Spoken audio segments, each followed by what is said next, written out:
Yo, what's up? Parang nafe-feel ko, parang gusto ko mag-breed ng kalapate. I-breed na natin tong pula. Yeah.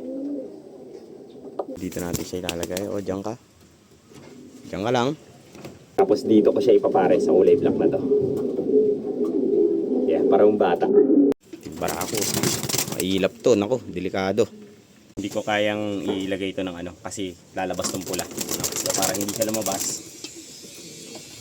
Nilapag muna natin yung video, yung camera natin, tapos ilalagay natin itong inahin sa loob. Dyan lang. Ito na silang dalawa, no? Mukhang bagay naman parehas, no? Atras kayo doon, no? Ayan, silang dalawa.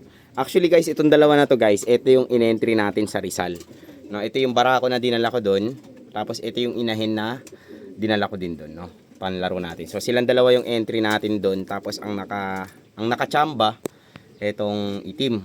So sayang, ang lalakas kasi ng kalaban ng pula na yon, no?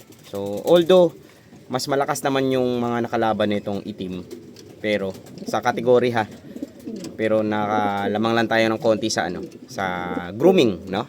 So ayan sila, oh. So medyo aggressive tong pula na to. At sa tingin ko naman malawak na yan. Hindi na sila siguro makakapagbugbugan dyan. Sana hindi sila magbugbugan.